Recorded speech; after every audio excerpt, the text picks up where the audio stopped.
vérité au cœur de l'information.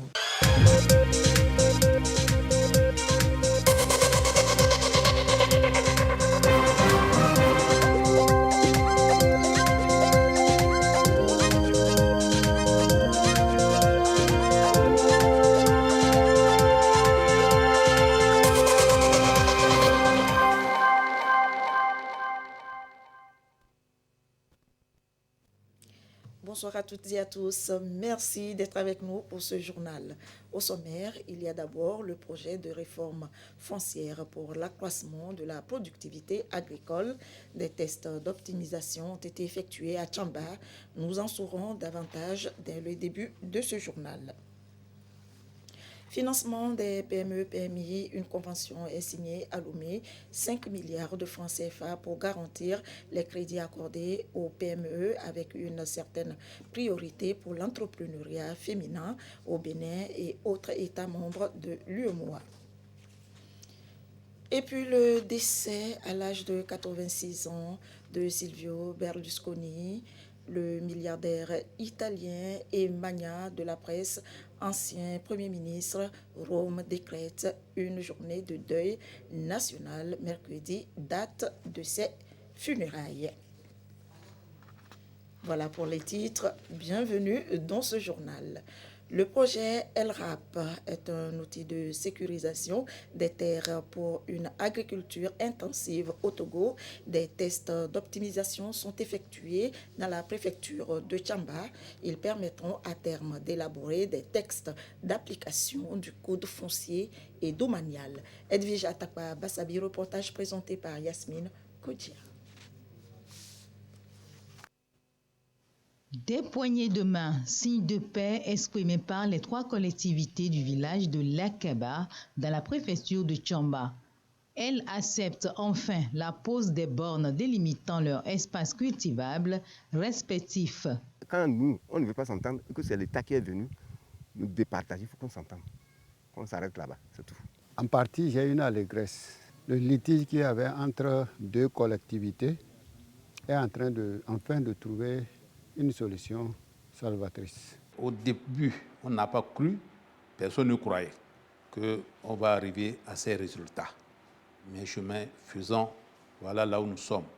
C'est vraiment quelque chose de très positif. Ces 3 collectivités de la localité de Kaboli se disputaient jusqu'ici des terres. Les multiples tractations pour faire baisser les tensions ont été vaines. Aujourd'hui, la solution est toute trouvée. On a conçu une application qu'on a déployée sur des téléphones spécialement conçus pour ça. Et on a remis ça à chaque collectivité pour aller marcher sur les limites de leur collectivité. Et une fois que ça a été fait, chaque collectivité a ramené ce qu'il pense être les limites de sa collectivité. Et après l'exercice là, nous avons été à la restitution. Nous avons effectué cette descente pour constater avec les techniciens le travail qui a été fait sur le terrain. Et nous avons eu des explications détaillées sur le travail qui a été fait, sur les arrangements, toutes les négociations qui ont été faites et sur les parcelles qui reviennent à chaque collectivité et surtout sur la matérialisation des nouvelles limites entre les parcelles de ces différentes collectivités. Grâce au projet de réforme foncière pour l'accroissement de la productivité agricole, LRAP, qui est à sa phase d'expérimentation, on est pour beaucoup dans la résolution de cette crise. Depuis 3 semaines, experts en système d'information foncière, en cartographie et géoréférencement des parcelles, en enregistrement des droits fonciers, gestion des conflits, genre et inclusion sociale, commis par l'organisme de mise en œuvre du Millennium Challenge Account Togo, testent les procédures foncières ici à Lakaba pour définitivement venir à bout de cette situation. Paris donc gagné pour cette phase test du projet et réforme foncière. La commune Kosa 2, dans la région de la Kara, aura très bientôt son siège. L'ouvrage est en construction grâce au programme d'appui à la décentralisation financé par la coopération allemande. Nestor Mouzou.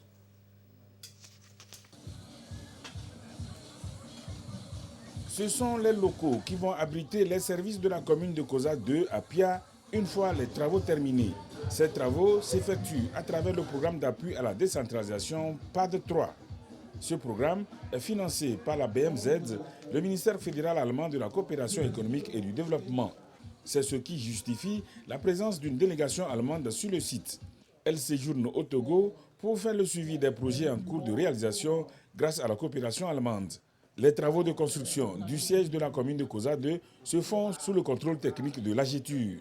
De façon globale, il est prévu 11 bureaux. Il est prévu également un parking et 2 entrées principales. Une entrée au nord qui sera plus utilisée par le personnel et une autre entrée du côté est.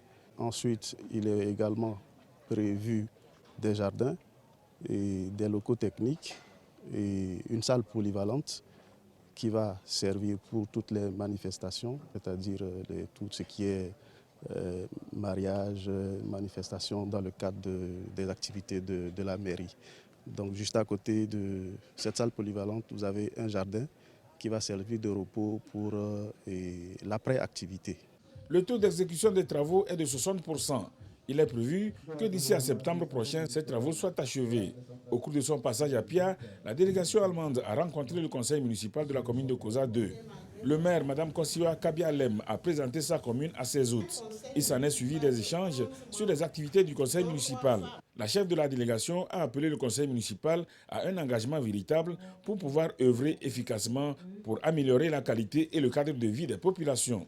C'est très important d'avoir un conseil engagé avec membres engagés, un maire très engagé en place pour faire une différence pour l'avenir de la commune et de la jeunesse génération. Et je souhaite que cette nouvelle mairie ait une assistance pour créer cette atmosphère qui est nécessaire pour discuter avec les citoyens, pour vraiment créer un centre des idées pour résoudre les problèmes de la région ou les problèmes de le village. Le ministre chargé du développement des territoires, Essomanam Edjiba, a témoigné la reconnaissance du gouvernement à la République fédérale d'Allemagne pour les différents appuis qu'elle apporte au Togo sur la voie de son émergence. Il a remercié la délégation allemande pour sa visite au Togo, visite qui est le signe de la vitalité de la coopération pragmatique germano-togolaise, a-t-il souligné. Accord de financement pour promouvoir les entreprises avec une grande portée sur les PME détenues par des femmes. 5 milliards de francs CFA sont prévus, pays ciblés, Bénin et autres États membres de l'UEMOA. Gisèle Kozona. Scellé entre African Guarantee Fund du Togo et la Banque internationale pour l'industrie et le commerce du Bénin. La convention qui lie désormais les deux institutions marque le début d'une garantie de portefeuille sur une période de 60 mois. Elle vise les PME en général, plus précisément celles dirigées par les femmes et celles éligibles au financement vert. AGF met à la disposition de la BIC un portefeuille de 5 milliards de francs CFA pour garantir les crédits accordés aux PME au Bénin, avec une certaine priorité pour les PME détenues ou soutenues par des femmes.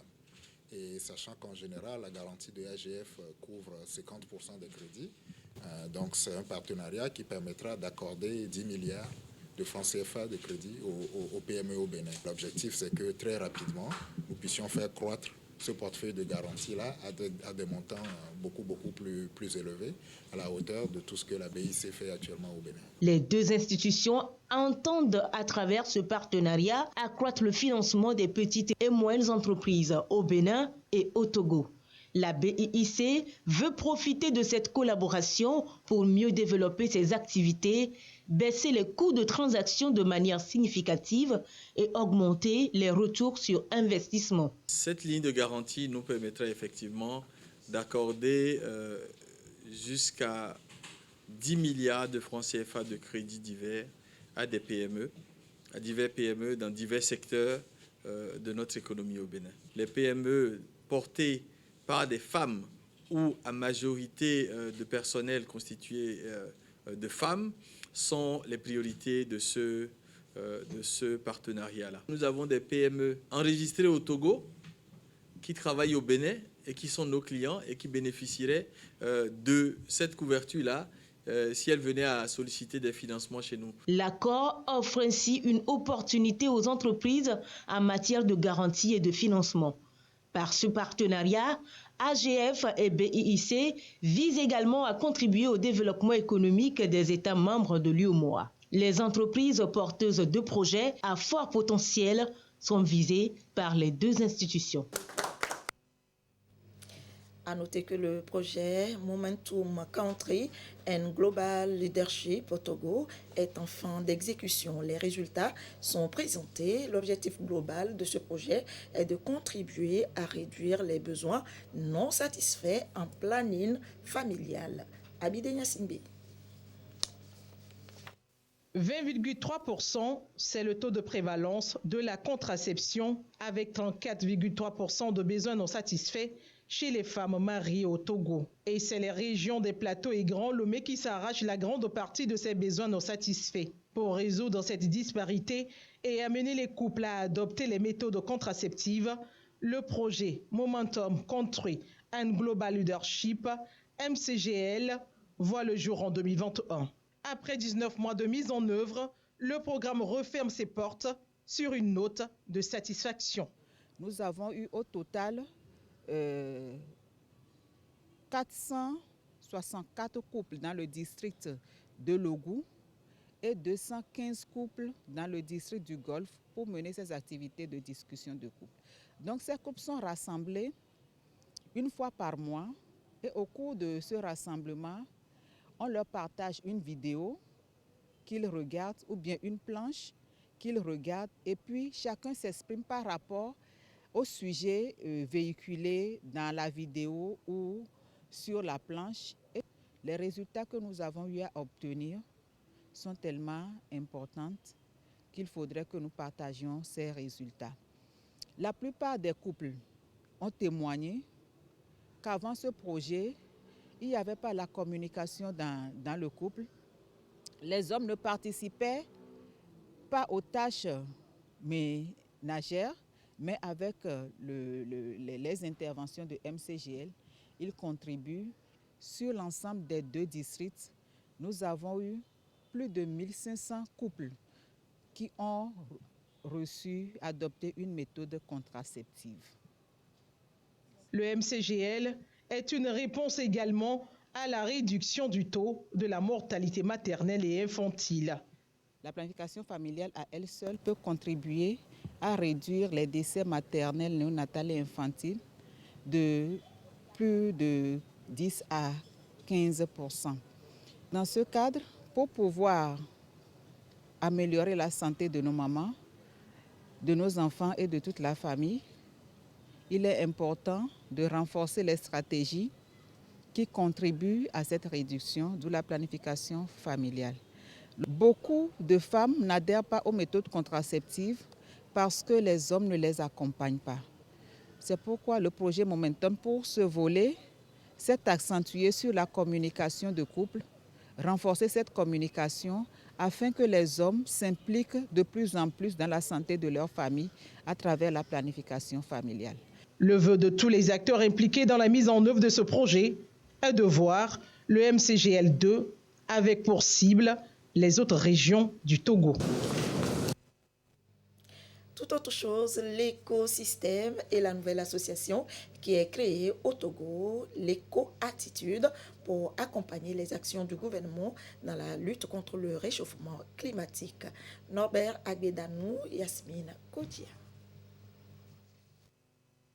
Former des jeunes sur des pratiques écologiques et les impliquer davantage à promouvoir les actions relatives au réchauffement climatique, c'est le but visé par les promoteurs de Éco-Attitude Togo. Et pour relever ce défi environnemental, plus de 300 jeunes sont ciblés sur le plan national. Éco-Attitude veut, dans un premier temps, faire prendre conscience aux étudiants ou aux jeunes que l'urgence écologique est un sujet qu'il faut traiter. Les actions des humains sur la Terre ont contribué à ces résultats ou à cette situation que nous vivons aujourd'hui. Et que nous, en tant que jeunes, si nous voulons laisser une planète meilleure à nos enfants de demain, il faudrait qu'on se mette en action pour éviter que demain, ces enfants soient dans la même situation, voire pire que ce que nous vivons aujourd'hui. L'initiative est saluée par l'honorable Semoji Djossou, qui fait des questions de développement et de l'urgence écologique une priorité. Dans certains pays, les gens pensent, peut-être à raison, que nous sommes en retard dans le développement et nous devons utiliser les moyens qui sont à notre disposition pour rattraper notre retard.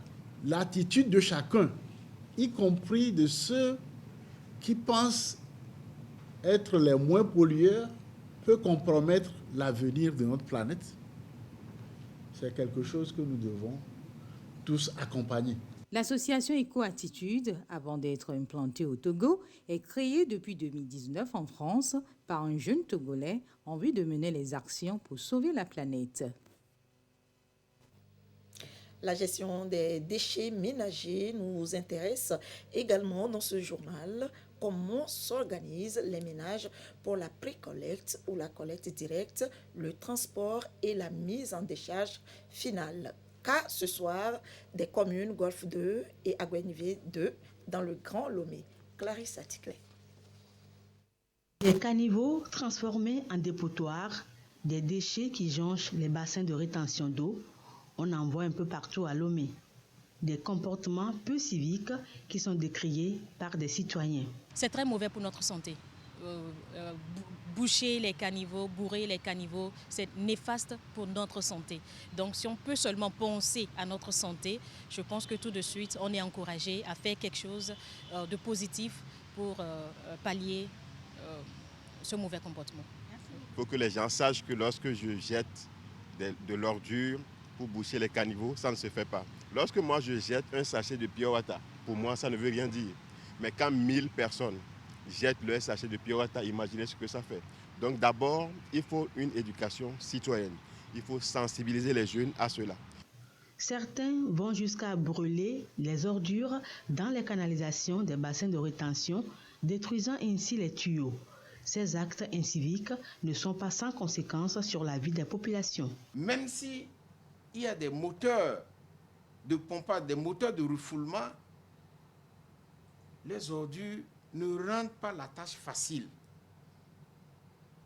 Et donc, il importe beaucoup que chacun doit prendre sur soi sa manière d'entretenir ces ouvrages d'assainissement. Avec l'avènement de la décentralisation, la gestion des déchets est désormais du ressort des communes. Dans la commune Golfe 2, par exemple, la sensibilisation des ménages à s'abonner aux structures de pré-collecte des ordures est la première arme. Les responsables ont opté pour la stratégie de zonage. L'entreprise de pré-collecte qui existe déjà, n'ayant pas beaucoup de moyens, n'est-ce pas, pour souvent contenir tous les abonnés qu'on leur confie, nous nous sommes dit qu'il faut passer par le zonage.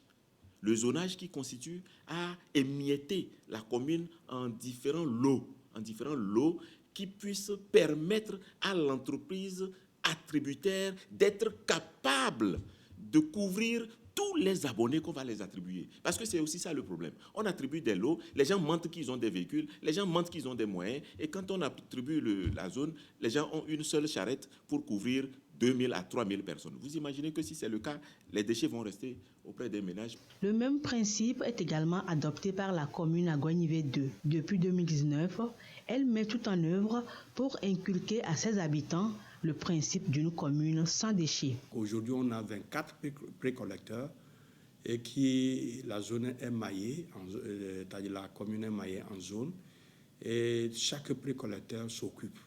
Nous avons sensibilisé la population. Maintenant, nous sommes pendant la période de transition, cette période qui consiste à sensibiliser. Mais viendra un moment où tout le monde doit pouvoir être abonné à un précollecteur pour pouvoir permettre que ce dernier puisse facilement collecter les ordures ménagères au niveau des familles. Les communes appellent les populations à un changement de comportement, surtout en cette période de saison pluvieuse. Ceux qui ne sont pas abonnés, qui se hasardent encore de jeter les ordures n'importe où, aussi, s'ils trouvent l'occasion de jeter les ordures au niveau des caniveaux. Donc on passe le message de sensibilisation et maintenant, progressivement, les gens font des trous pour enterrer. Mais ça, là aussi, ce n'est pas la solution. Parce qu'à côté, il y a des gens qui font des forages. Donc l'idéal, c'est de s'abonner à un service de pré-collecte. Et c'est ça que nous recommandons, c'est le message que nous passons au niveau de la population. Les populations doivent adopter un comportement civique, citoyen et responsable en évitant d'installer des dépotoirs sauvages. Le recensement électoral dans la zone 3 démarré le 5 juin dernier se poursuit, zone qui couvre également la région des Savanes. La CENI a prorogé jusqu'au 14 juin pour permettre aux concernés de pouvoir se faire enrôler. Gérard Lagoudou. Encore 48 heures et ce sera le clap de fin du recensement électoral biométrique dans la région des Savanes.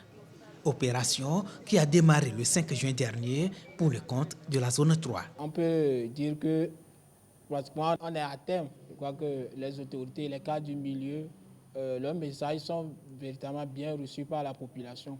Et ces cadres du milieu, les voici toujours engagés dans la réussite de l'opération. Conduit par Noël de Pouken, député à l'Assemblée nationale, ils démontrent une fois encore leur implication à travers la présente visite. Quelques bureaux de recensement électoral, notamment à Barkwasi, Galangashi et Mango, ont été parcourus pour constater les dernières heures de l'enrôlement dans la préfecture de Loti. L'engouement était vraiment au niveau maximum et ce qui nous réconforte, ça veut dire qu'au Togo, la démocratie fait son petit bonhomme de chemin et c'est à encourager. Les cadres ont également saisi l'occasion pour inviter la population enrôlée à bien garder ses cartes pour s'en servir prioritairement à des fins électorales. Un appel a été également lancé pour le renforcement de la collaboration entre la population et les forces de défense et de sécurité. Ceci en vue de lutter contre l'extrémisme violent et partant favoriser un climat de paix pour les prochaines échéances électorales et le développement du pays.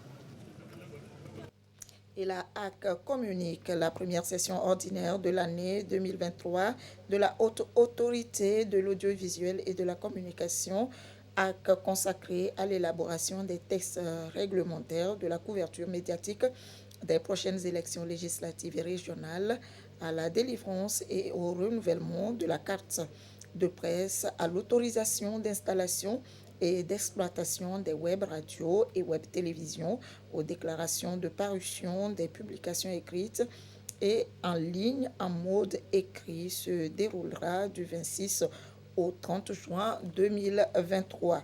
À cet effet, le président de la HAC invite les promoteurs et les professionnels des médias intéressés par l'objet du présent communiqué à déposer au secrétariat général de l'institution leur dossier tous les jours ouvrables de 7h30 à 11h30 et de 15h à 17h.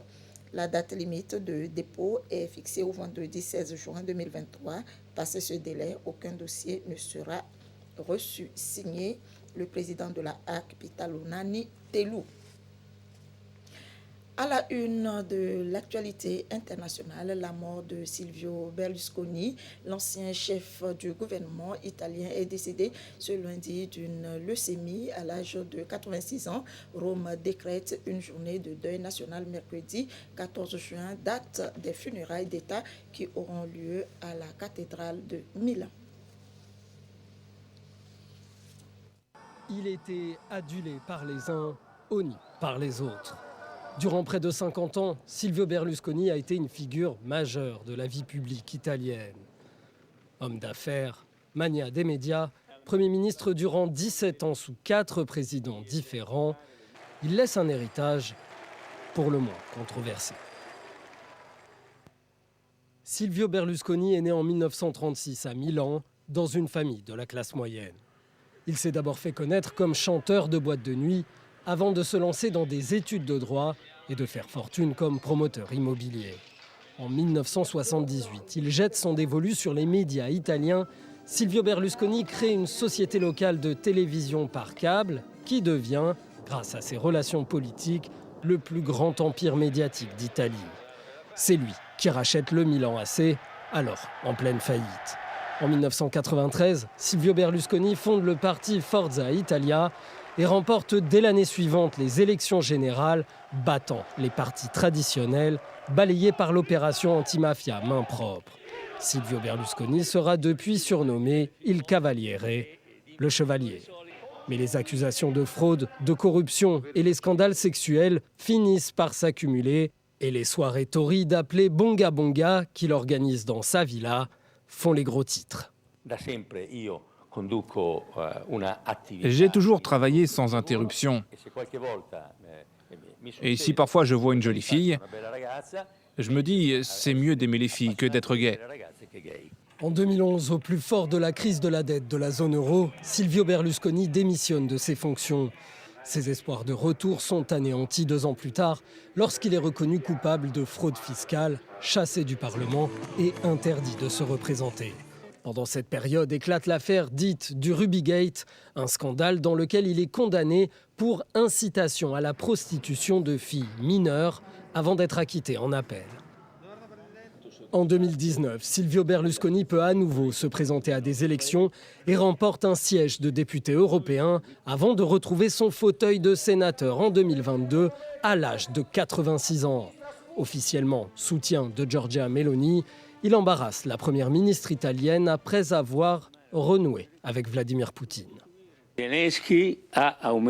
Zelensky a augmenté ses attaques contre nous et nos frontières. C'est ce qu'ont dit les habitants du Donbass à Vladimir Poutine. S'il vous plaît, défendez-nous. Certains Italiens pensent qu'il provoque pour exister, d'autres qu'il parle encore par calcul politique. Mais celui qui se considérait comme un roi sans couronne a vu ses ambitions contrecarrées par une santé de plus en plus fragile. Encore des individus dans le collimateur de la justice togolaise. Ils sont 11 de faux agents de la LONATO basés à Thévié. Interpellation qui intervient suite à une plainte déposée par la LONATO à la Direction générale de la police nationale. Ramdan Bassina. Ces 11 individus présumés collecteurs clandestins de jeux de hasard de la LONATO sont tombés dans les mailles des forces de sécurité. De faux agents interpellés en flagrant délit avec en leur possession du matériel, de faux carnets de coupons, des calculatrices, des appareils téléphoniques, entre autres. Tous sont interpellés à Thévié. Ils se disent des collecteurs de la loterie nationale togolaise, alors ils sont des clandestins qui vendent les loteries, mais qui gardent par devant eux les recettes et les montants qu'ils engrangent n'arrivent pas dans la caisse de la loterie nationale togolaise ni de l'État. C'est des gens qui ne payent pas de taxes et qui sont illégaux carrément sur le territoire. Aujourd'hui, c'est à Thévié que la BRI est venue les arrêter en flagrant délit. Ces clandestins vendent tous les produits de la loterie et quand le parieur, si jamais il est gagnant, ils disparaissent. Une plainte a été déposée au niveau de la police nationale pour rechercher, traquer, arrêter, pour endiguer ce phénomène. Ils seront présentés devant le procureur et qui avisera. L'opération est le résultat d'une plainte déposée par la LONATO, l'autorité nationale togolaise, auprès de la Direction générale de la police nationale. L'enquête, menée en collaboration avec la direction du secteur de police région maritime basée à Thévié, a permis ces arrestations. La LONATO rappelle que tous ces jeux sont digitalisés et que tous les individus qui opèrent avec des coupons sont des clandestins. Éducation et direction le canton de Gamé pour l'inauguration de 2 bâtiments scolaires et des sanitaires. C'est le Japon qui a financé les travaux de construction. Yasmine Kodia. À Afugandji, dans le canton de Gamé, 2 nouveaux bâtiments scolaires de 3 classes, chacun accompagné d'un bloc sanitaire, équipés de tables, de bancs et de bureaux ont été inaugurés. Cette réalisation est accueillie avec joie par le corps enseignant, les apprenants et toute la communauté locale. Grâce à ces nouvelles infrastructures, les élèves seront désormais protégés des intempéries. Ce projet a été rendu possible grâce à un don du Japon visant à améliorer les conditions d'études des apprenants. C'est au mois d'août de l'année dernière que j'ai signé le contrat de don de ce projet lors de ma visite en terre togolaise et je suis particulièrement reconnaissant de célébrer avec vous cette joyeuse journée. J'apprécie des efforts précieux de toutes les personnes concernées ayant abouti à la concrétisation du projet seulement en moins d'1 an. La réalisation des projets dans ce cadre vise à la réduction des disparités entre zones urbaines et rurales à travers l'amélioration des services sociaux de base au milieu rural.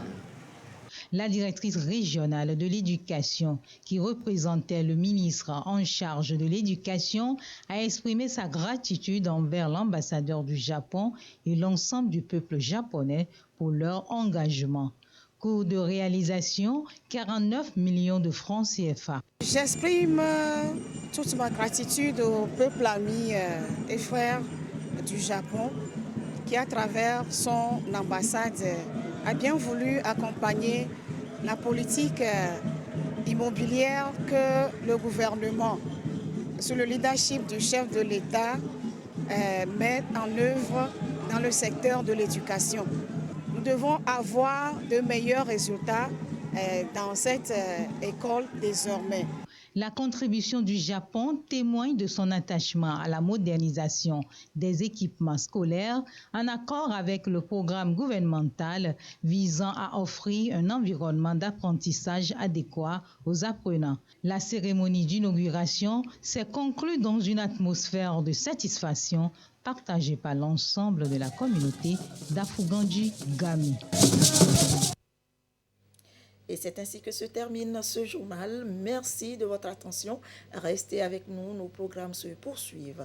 Tout de suite, la météo assure le panorama des sports avec Claude Ama et ses invités. L'actualité revient à 22h30. Merci de votre fidélité. Très belle soirée à vous.